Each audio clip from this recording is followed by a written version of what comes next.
Hi, I'm Lars of All About Samsung, and today we're gonna have a short hands-on with the brand new Samsung Galaxy A5 2017.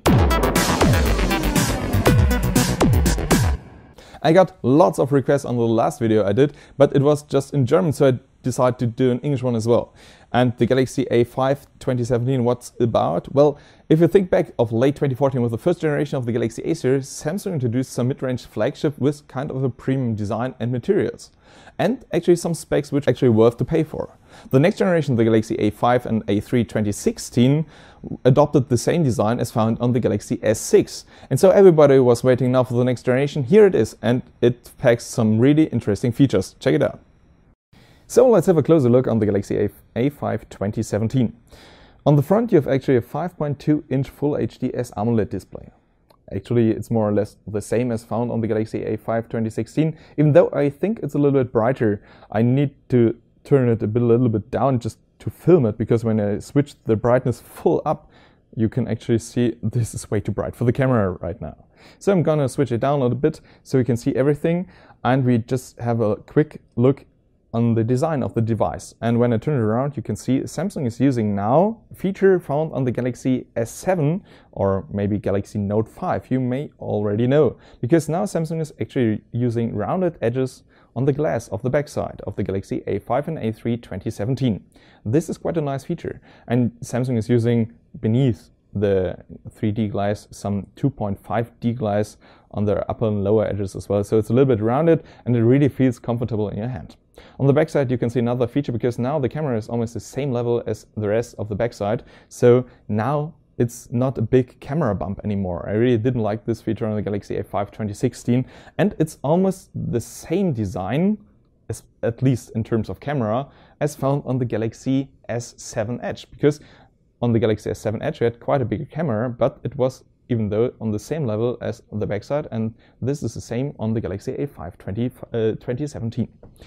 And there is something more you have to know, because here I have the black color option. It's called Black Sky, and I really do like it, even though the black color option normally with the glass backside is quite problematic in terms of fingerprints, because glass, it really is bad for fingerprints and feels a little bit, well. So there are two other color options actually available at the start. This is the blue mist color option on the Galaxy A3, and it'll be available on the Galaxy A5 as well. It's a little bit blue and it depends on the light actually falling on the device. If you have a really bright light, it's almost white, even though there is no white color option on the Galaxy A5 and A3 2017. It's a bit strange actually. And there's another color option called Gold Sand. Well, it's really gold, and I would say it's a bit special. And there's a fourth color option, but it'll be only available through the online store in Germany at least. It's a kind of a peach pink color option. I didn't see this one, so I just can't say anything about this. When you turn the device a bit, you will notice that now the bezel actually and the frame is in the same color like the whole device. So on the black color option now you have a black frame, and it really looks gorgeous. I mean, it looks kind of a badass device. Now you have a black frame with a black backside and a black front. This is really nice. And I really do like it on the blue color option as well. I'm gonna show it to you on the Galaxy A3, because this is just what I have here in this color. So you have a blue backside and kind of a bluish metal frame as well. And I really do like that Samsung did this slight design feature, because it really looks nice. On the front, you're gonna notice the display I already showed you, and some buttons, because you have some buttons. You have the home button, actually with the fingerprint sensor, and left you have the multitask button, and right you have the back button. So this is the design. Well, not in total, because on the left side you have two buttons, the volume buttons, and on the right you have a power button, but something special. What is this about? Well, on the downside you can see Samsung is using USB Type-C interface and a 3.5mm jack. This is nothing special, but there is something missing. Actually, when you compare the Galaxy A5 2017 to the Galaxy S7, you're gonna notice that Samsung is using on the Galaxy S7 some speakers on the downside of the device. They're missing on the Galaxy A5 2017 and on the Galaxy A3 2017.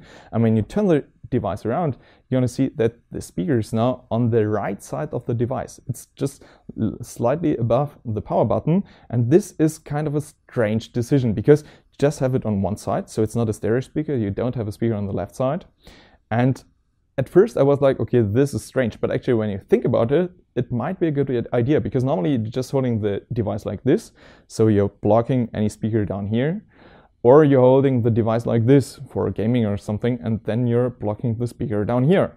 Using the speaker here, it might be not that often the case that you're actually blocking the speaker.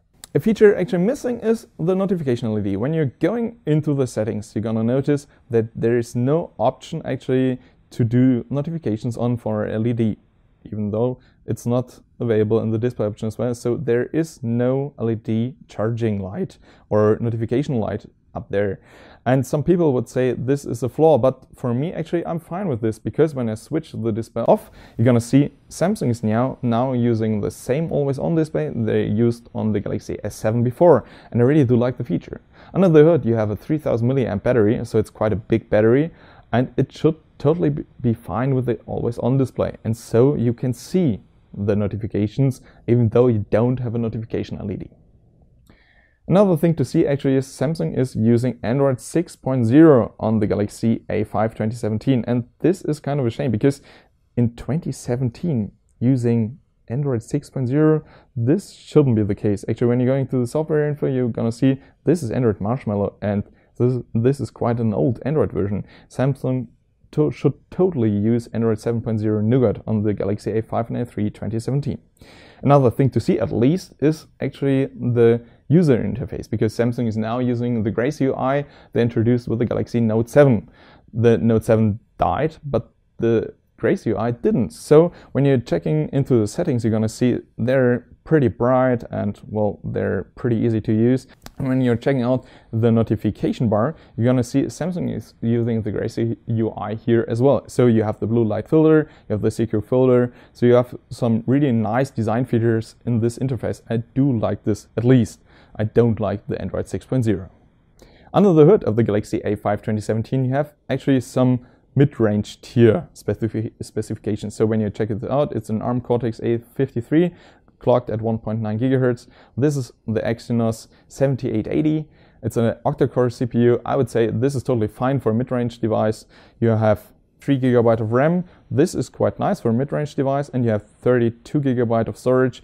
Actually, just usable are about 24 GB, but you can expand the storage with a micro SD card, of course. And of course, you have the 3000 mAh battery. This is quite good for such a mid-range device.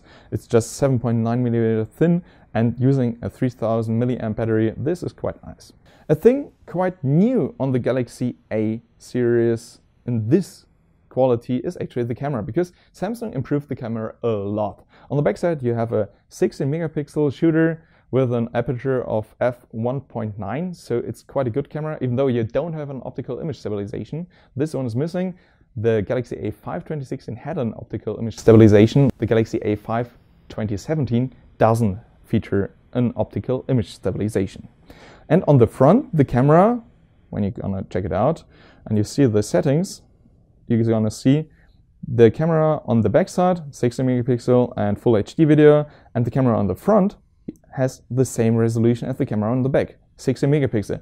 This is quite nice, and it has the same aperture of f1.9, and it can do full HD videos. You don't have a 4K video option. Actually, I'm pretty sure this won't interest anyone. I mean, in this use case, more or less 95% of the users won't care about 4K video. One thing to add for the mid-range.